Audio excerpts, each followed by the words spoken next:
नमस्कार, जय जोहार। छत्तीसगढ़ न्यूज में आपका बहुत बहुत स्वागत है। चलिए देखते हैं आज की 25 फटाफट काम की और महत्वपूर्ण बड़ी खबरों को। पर इससे पहले आप वीडियो को कहां से देख रही हैं, कमेंट में बताना बिल्कुल ना भूलें। छत्तीसगढ़ सरकार का 27 लाख किसानों के लिए बड़ा ऐलान। छत्तीसगढ़ सरकार ने राज्य के 27 लाख से अधिक धान किसानों के लिए बड़ा फैसला किया। छत्तीसगढ़ सरकार ने अगले महीने धान पर लंबित बोनस जारी करने का फैसला किया है। एक आधिकारिक ने बताया कि मुख्यमंत्री विष्णुदेव साय की अध्यक्षता में हुई कैबिनेट की बैठक में उक्त निर्णय लिया गया। इसके साथ ही कैबिनेट ने कई अन्य महत्वपूर्ण फैसले लिए हैं। बता दें कि धान की खरीद पिछले साल 14 नवम्बर को शुरू हुई थी, 31 जनवरी तक जारी रहेगी। छत्तीसगढ़ में अब स्वच्छता दीदियों को मिलेंगे 8,000 रुपए। मुख्यमंत्री साय ने की मानदेय बढ़ाने की घोषणा। छत्तीसगढ़ सरकार ने आचार संहिता लगने से ठीक पहले करोड़ों के काम जनता के नाम किए हैं। राज्य निर्वाचन आयोग ने चुनाव की घोषणा की। हालांकि इससे पहले 2 बड़ी आयोजनों में योजनाओं को लॉन्च किया गया। 425 करोड़ से ज्यादा के कामों का शिलान्यास और लोकार्पण किया गया। सफाई कर्मी महिलाओं का मानदेय बढ़ा दिया गया है। माना जा रहा है कि निकाय चुनाव से ठीक पहले भाजपा सरकार शहरी और ग्रामीण वोटर्स को ध्यान में रखकर ये घोषणाएं की है। छत्तीसगढ़ में आवास प्लस अब इन्हें भी मिलेगा फायदा। भूमिहीन कृषि मजदूर कल्याण योजना के शुभारंभ में सीएम साय की घोषणा। छत्तीसगढ़ में नगरीय निकाय और पंचायत चुनाव की तारीखों के ऐलान से पहले सीएम विष्णुदेव साय ने प्रदेशवासियों को बड़ी सौगात दी है। सीएम साय ने प्रदेश में दीनदयाल उपाध्याय भूमिहीन कृषि मजदूर कल्याण योजना का शुभारंभ किया है। न्यू सर्किट हाउस में भूमिहीन कृषि मजदूर कल्याण योजना का शुभारंभ कार्यक्रम आयोजित किया गया है। कार्यक्रम में राजस्व मंत्री टंकराम वर्मा और सांसद सुनील सोनी सहित विधायक और अधिकारी मौजूद हैं। छत्तीसगढ़ के भूमिहीन किसानों को हर महीने मिलेंगे 10,000 रुपए। राज्य में लागू हुई योजना। छत्तीसगढ़ के मुख्यमंत्री विष्णुदेव साय ने न्यू सर्किट हाउस में दीनदयाल उपाध्याय भूमिहीन कृषक योजना का शुभारंभ किया।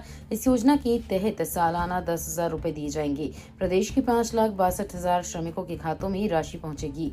562 करोड़ से ज्यादा की राशि ट्रांसफर की गई। प्रदेश भर के लाभार्थी वर्चुअल माध्यम से जुड़े हैं। सीएम विष्णुदेव साय ने लाभार्थियों को चेक सौंपा। सीएम साय ने योजना के शुभारंभ अवसर पर कहा कि भूमिहीन कृषक मजदूरों को बहुत बहुत बधाई। हितग्राहियों को सालाना 10,000 रुपए दिए जाएंगे। छत्तीसगढ़ में लागू होगी student startup and innovation policy. दी जाएगी आर्थिक और तकनीकी मदद। प्रदेश में युवाओं को नवाचार और उद्यमिता के क्षेत्र में प्रोत्साहित करने के लिए छात्र स्टार्टअप और नवाचार नीति जल्द ही लागू की जाएगी। राज्य सरकार की ओर से इसके लिए तैयारी शुरू कर दी गई है। उप मुख्यमंत्री विजय शर्मा ने तकनीकी शिक्षा विभाग को दूसरे राज्यों का अध्ययन कर नीति बनाने के निर्देश दिए थे। विभाग की ओर से नीति तैयार की जा चुकी है, जिसे जल्द ही राज्य सरकार को सौंपा जाएगा। राशन कार्ड नवीनीकरण कराने आखिरी मौका, खुला रहेगा पोर्टल। राशन कार्ड नवीनीकरण के लिए कई बार तिथि बढ़ाने जाने के बाद भी हितग्राही रुचि नहीं ले रहे हैं। अभी भी 12,000 हितग्राहियों ने राशन कार्ड नवीनीकरण के लिए आवेदन नहीं किए हैं। इन हितग्राहियों के पास अब नवीनीकरण के लिए आवेदन जमा करने 28 फरवरी तक अवसर दिया गया है। जिले में कुल 3,25,381 राशन कार्डधारी वर्तमान में हैं। नवीनीकरण के पूर्व में इनकी संख्या 3,33,000 थी। राशन कार्डधारियों की संख्या में भी कमी देखी गई। जल परिवहन कन्हर ईब सहित 5 नदियों में शुरू होगा जल मार्ग, दूसरे राज्यों को जोड़ेगा। छत्तीसगढ़ के उत्तरी इलाके वाले सरगुजा संभाग की 2 बड़ी नदियां कन्हर और ईब नदी में जलमार्ग शुरू होगा। कन्हर झारखंड और ईब नदी ओडिशा को छत्तीसगढ़ से जोड़ती है। दोनों नदियों में करीब 150 किलोमीटर जलमार्ग के लिए क्रूज चलेंगे। पहली बार ऐसा होने जा रहा है जब छत्तीसगढ़ जलमार्ग से दूसरे राज्यों को जोड़ेगा। इससे परिवहन के साथ पर्यटन को बढ़ावा मिलेगा। जलमार्ग के लिए मास्टर प्लान का काम शुरू हो गया है। छत्तीसगढ़ में पीएम मोदी की एक और गारंटी हुई पूरी। अब प्रदेश के किसानों को सालाना 10,000 रुपए मिलेंगे। सीएम साय ने राजधानी रायपुर के एक न्यू सर्किट हाउस में योजना के हितग्राहियों को चेक राशि वितरित कर बधाई एवं शुभकामनाएं दी। इसके तहत प्रदेश के 5.62 लाख से अधिक भूमिहीन कृषि मजदूरों को 10,000 रुपए के मान से कुल 562 करोड़ रुपए से अधिक की राशि जारी की गई। छत्तीसगढ़ के सीएम विष्णुदेव साय ने कहा कि भूमिहीन मजदूरों से किए गए वायदों के अनुरूप प्रधानमंत्री मोदी की एक और गारंटी पूरी हो गई है। मुख्यमंत्री ने 15.42 करोड़ की विकास योजनाओं का किया भूमि पूजन। मुख्यमंत्री विष्णुदेव साय ने जशपुर में 15.42 करोड़ की विकास योजनाओं का भूमि पूजन किया। इस दौरान अमृत मिशन के तहत जल प्रदाय योजना की भी आधारशिला रखी गई। मुख्यमंत्री ने इस मौके पर स्वच्छता दीदियों के मानदेय में 800 रुपए की वृद्धि की घोषणा की और उनकी मेहनत को सराहा। जशपुर के विशिष्ट कम्युनिटी हॉल में आयोजित इस कार्यक्रम में विधायक श्रीमती राय मुनि भगत ने प्रतीकात्मक भूमि पूजन किया और स्वच्छता दीदियों को सम्मानित किया। सारंगढ़ में 38 करोड़ रुपए से बनेगा जिला अस्पताल। सीएम साय ने जिले को दी 137.41 करोड़ के विकास कार्यों की सौगात। मुख्यमंत्री विष्णुदेव साय सारंगढ़ बिलाईगढ़ जिला मुख्यालय में विकास कार्यों को लोकार्पण शिलान्यास किया। उन्होंने इस अवसर पर किसानों की सिंचाई विद्युत पंप सहायता योजना का नाम डॉक्टर खूबचंद बघेल किसान विद्युत सहायता योजना करने की घोषणा भी की। मुख्यमंत्री ने सारंगढ़ बिलाईगढ़ जिले को 137.41 करोड़ रुपए के विकास कार्यों की सौगात दी, जिसमें 47.87 करोड़ के 84 कार्यों का लोकार्पण और 89.54 करोड़ रुपए के भूमि पूजन कार्य शामिल हैं। सीएम साय ने 103 परिजनों को सौंपे अनुकंपा नियुक्ति पत्र। मर्यादा पुरुषोत्तम भगवान श्री राम के आशीर्वाद से छत्तीसगढ़ विकसित राज्य बनने की दिशा में तेजी से अग्रसर है। हमारी सरकार को अभी 13 महीने ही हुए हैं। इस बीच हमने सुशासन के लिए संवेदनशीलता के साथ जनसेवा के अनेक महत्वपूर्ण कार्य किए हैं।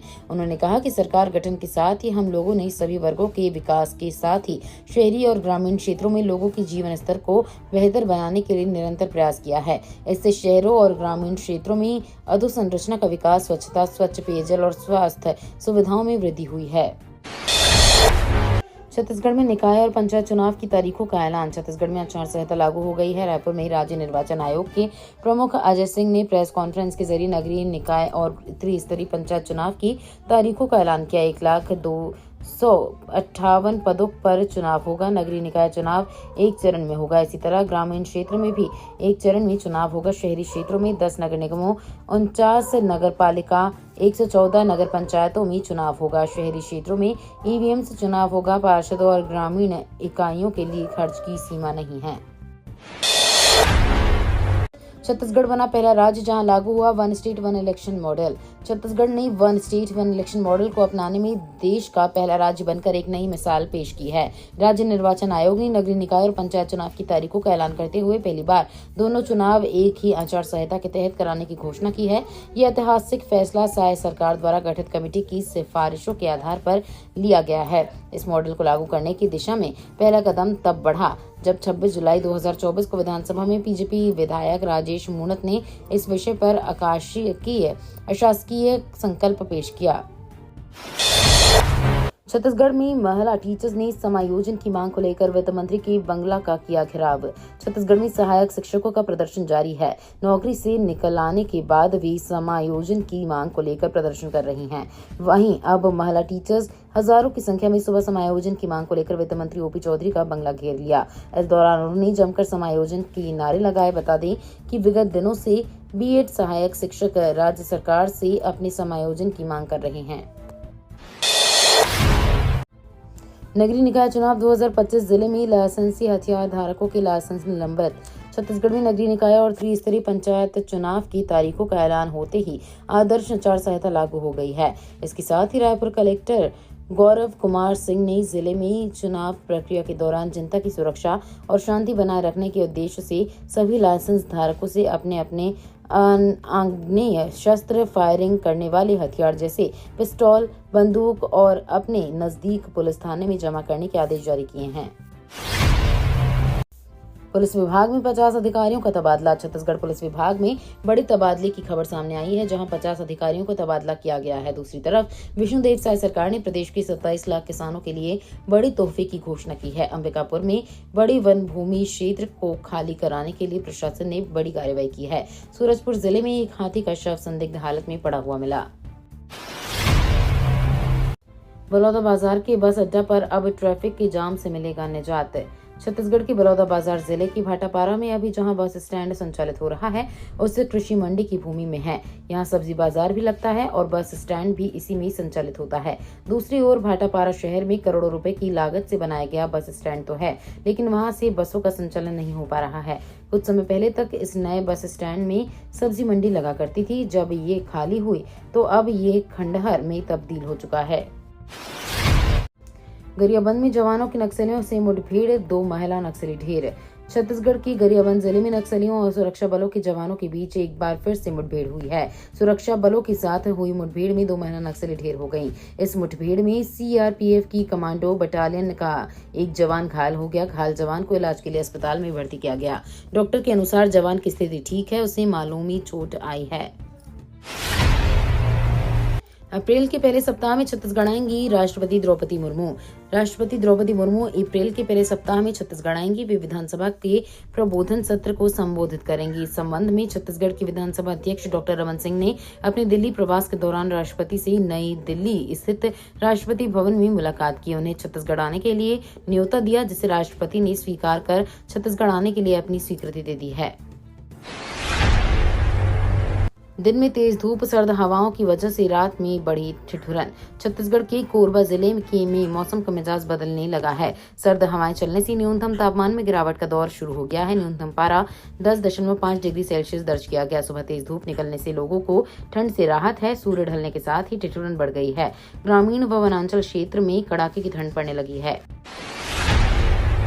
महाकुंभ के लिए छत्तीसगढ़ से 8 स्पेशल ट्रेन। महाकुंभ 2025 के लिए श्रद्धालुओं की आस्था को सम्मान देते हुए दक्षिण पूर्व मध्य रेलवे ने बड़ा फैसला लिया है। छत्तीसगढ़ के रायगढ़, दुर्ग और बिलासपुर से 25 जनवरी से 14 फरवरी के बीच अलग अलग दिनों में चलाई जाएंगी। दक्षिण पूर्व मध्य रेलवे बिलासपुर के CPRO डॉक्टर सुस्कर विपुल विलासराव ने बताया कि इस स्पेशल ट्रेनों का संचालन न केवल यात्रा को आसान बनाएगा, बल्कि करोड़ों श्रद्धालुओं को महाकुंभ के पवित्र स्नान का सपना पूरा करने का मौका भी देगा। बिलासपुर एयरपोर्ट में बढ़ गई है यात्रियों की संख्या और नई फ्लाइट शुरू करने की मांग।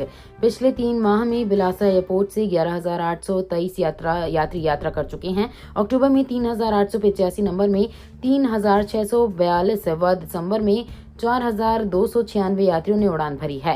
ये आंकड़े बिलासा एयरपोर्ट की बढ़ती लोकप्रियता व यात्रियों की बढ़ती संख्या को दर्शाता है। हवाई सुविधा जन संघर्ष समिति ने बिलासपुर एयरपोर्ट से उड़ाने की संख्या बढ़ाने और नई उड़ानों के लिए अपनी मुहिम तेज कर दी है। समिति ने इंडिगो एयरलाइंस, स्पाइस जेट और स्टार एयरवेज की प्रबंधकों से संपर्क किया है।